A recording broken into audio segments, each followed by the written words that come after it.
As you may note here, my tag says, "I choose charity over bitterness." That is my slogan. It's been a slogan I've had for so many years, even in the days when I was freely distributing audio cassette tapes of the music I was recording in those days. It was something that I started out just handwriting on labels, then started printing it out and putting it on things, and it's just been something that I've used so many years. There is going to come a day when we are going to probably have a video up that is going to explain a little bit more the meaning of that. It's probably more than we have time to get into today, but one day I will hope to come up with a way to share that. As you all will see here, I will also do some burning on the bottom of this thing with the Detail Master, or rather with the razor tip burner. That's what I use nowadays. But, you know, once it kind of gets a little heated up, it'll be ready to burn some words in the wood. And what I do on these is I burn in, first of all, the woods that I use. So in this, I'm going to write Turkish walnut,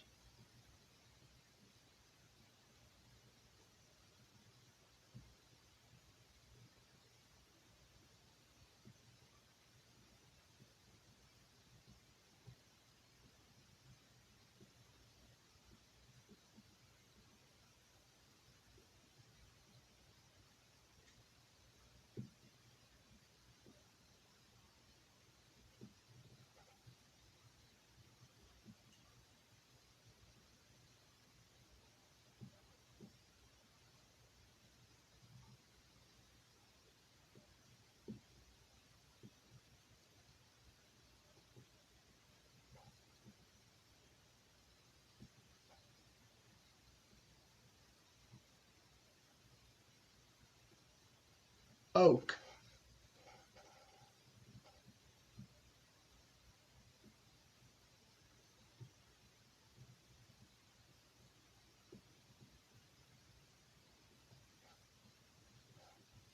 and applewood.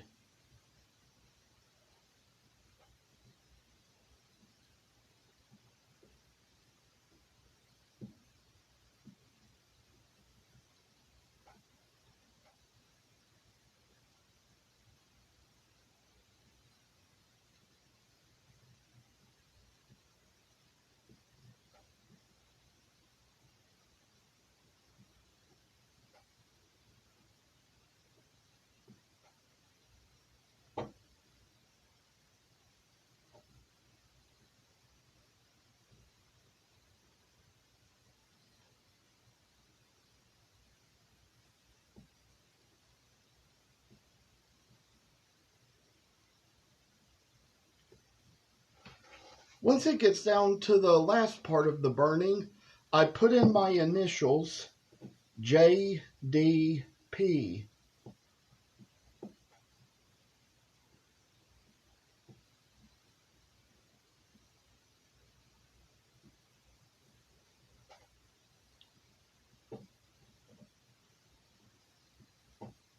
And the year is currently 2021 as I make this, so I will burn on here 2021.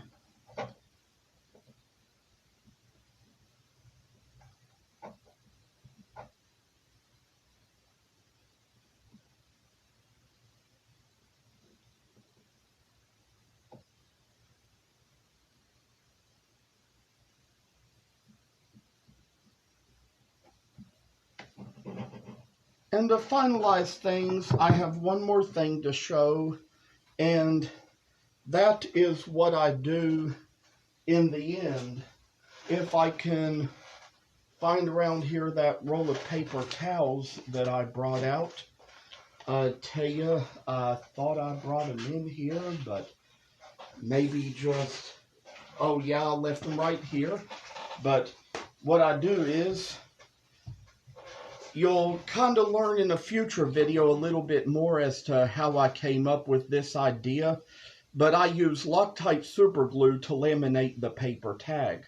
I pour Loctite on there and then take the paper towel and smear it around.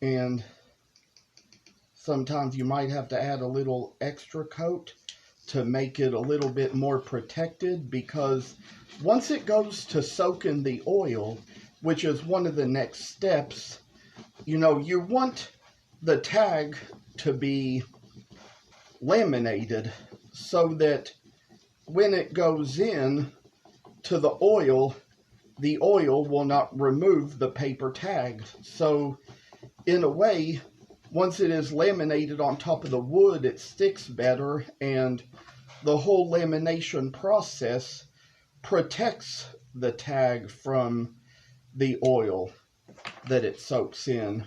And the same is also true about even when you go to spraying something with oil. Even if you're going to spray it, or even if you're just going to give it a superficial coating with a rag, however you do it, you want to laminate the tag so that you can protect the tag from getting wet from the oil. Thank you for watching this today, and soon we're going to show the next step one day. After this dries, we're going to show how it goes in the oil. Okay, so what it comes down to now is the point where we finally soak the Wildcat in the oil. And here's what I do. For something about this size, I can use a coffee can about this size. I know it kind of has a little franchise name on it, but it's just kind of a leftover trash treasure project. That's what I use. And I put the Wildcat into the container, and now what you do is pour the linseed oil into the coffee can with the little piece of carving in it. This is how that works out.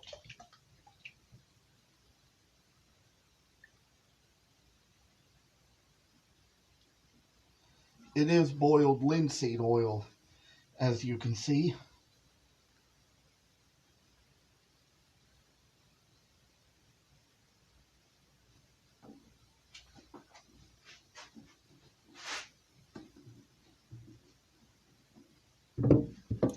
Then you put the lid on.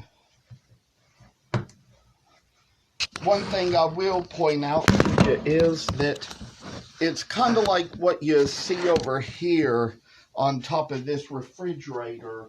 What I have here is a plastic tray with a bunch of paper towels laid out on top. Wherever you do it, you want to lay the can down on top of paper towels. And you want to have the paper towels on something like a tray that has edges around it that can catch the oil to keep it from dripping off the shelf or dripping into the floor.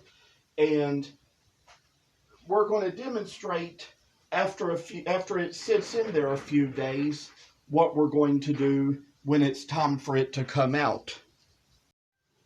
As I can finally get around to it, I'd like to show you all a little bit more now of how the work is done. And this right here is the Wildcat that I was carving a while ago in the video in an earlier part. I finally have gotten it all sanded down smooth, and for this one I have cut off a piece of sycamore log. Sycamore really kind of has a flaky bark, kind of like this, but I shaved it all off with the knife just to kind of make it a little neater, less cumbersome, not so much flaky mess to go around when it comes time to display it. But here's what I'd like to introduce you all to as far as how I start. I start out with a 40 grit piece of sandpaper. Sometimes I might start out with a 36 grit, but right now I'm going to start with a 40. And what you see here is it kind of still has the saw marks on the top and bottom,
Now the rougher grit only takes care of the worst of it.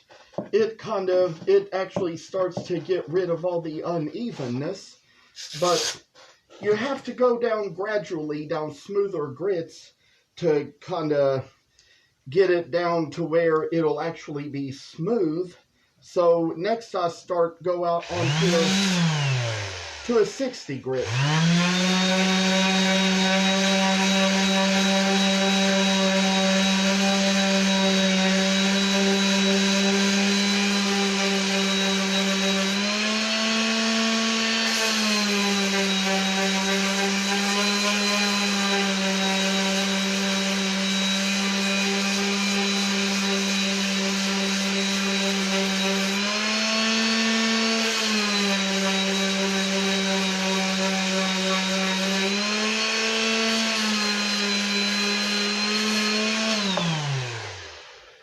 And after that much of the work is done, and I'm going to have to find it here so I can use it, but then the next thing I go down to is an 80 grit.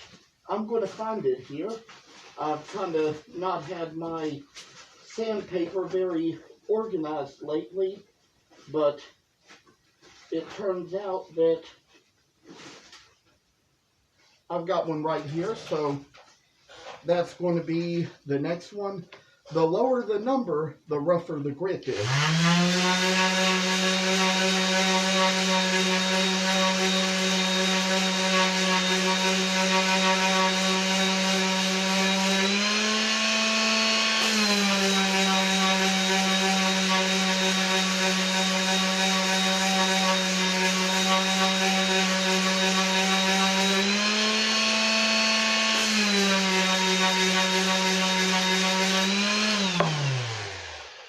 Then after the 80 comes a 120 grit. That is actually a 120. That's the next to last one.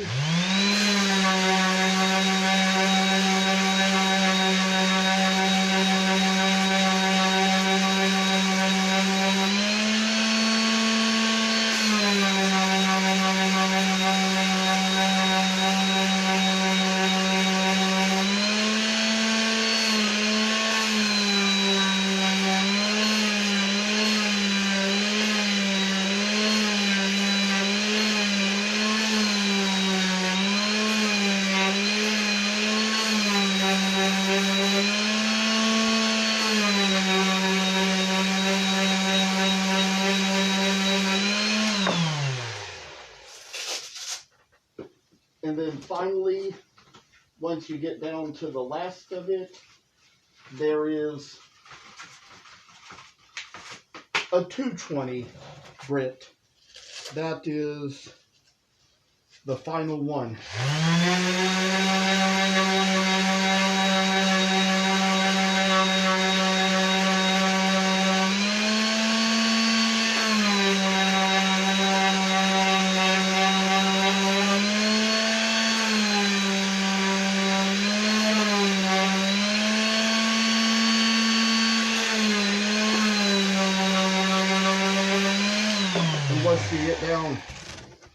And once you get down to that, that gets it as smooth as it needs to be.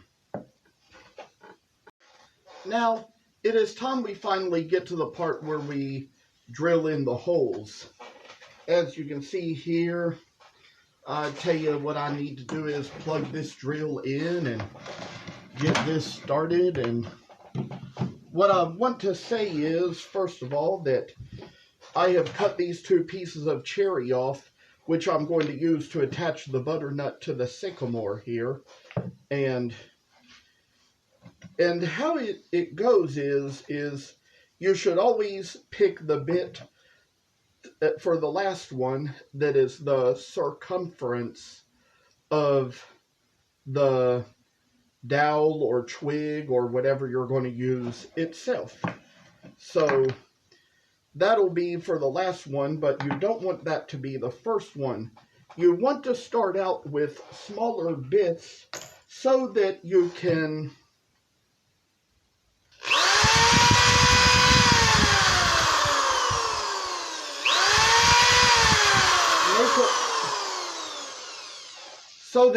make a little more room to kind of give them time to work their way through. Otherwise, you might drill out too much at once and get it a little bit to get all that dirt inside and get it in the bit and cause it not to go all the way through, cause the wood to break. So that was the first one there. Then next thing you know, you want to go the next size up, which would be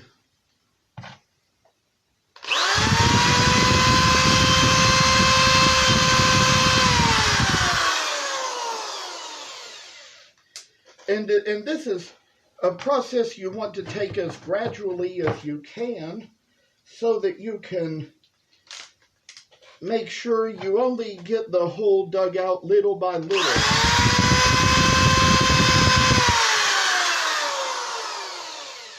The more time you take with it, the better it will come out.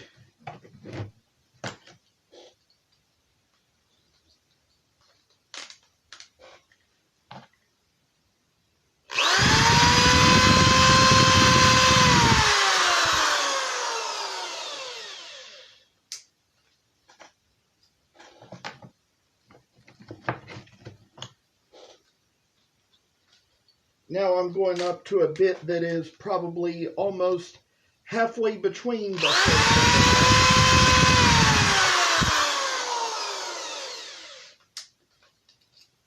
and once you get a little bit further up with the bits, it may even be okay to start going every other size up.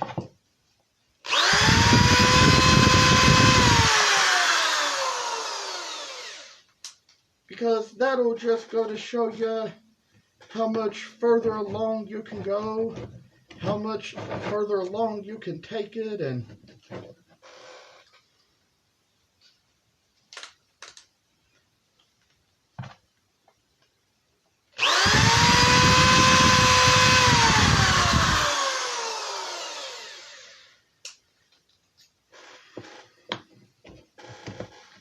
finally, I'm going to put the last one in because it seems like we got enough wood dug out to make it where we finally could.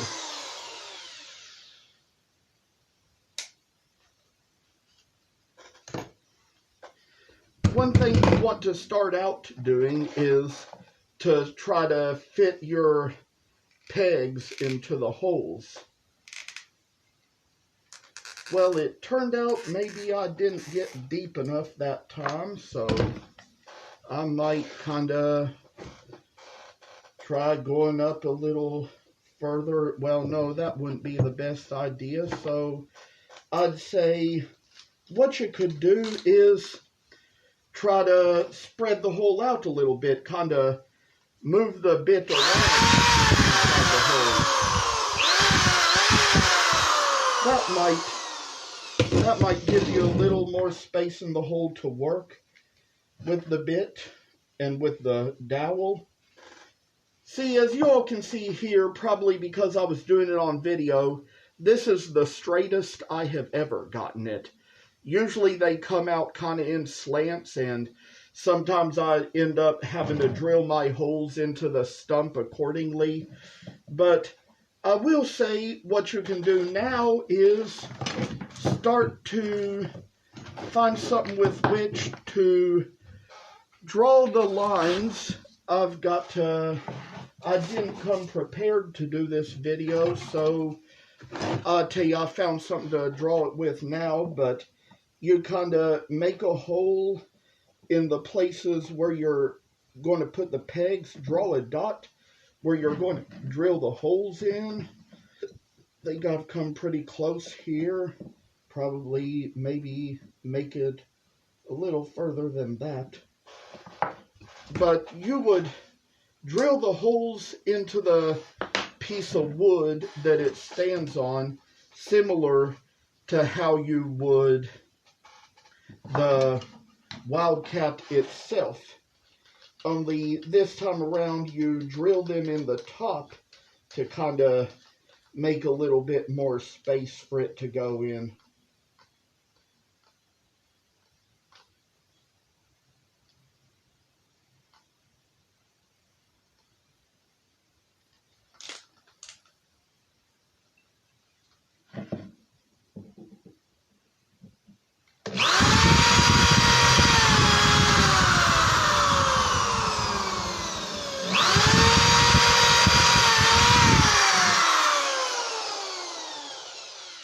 I'm going to stop this video long enough to do the rest, as it's already been demonstrated, and then start back to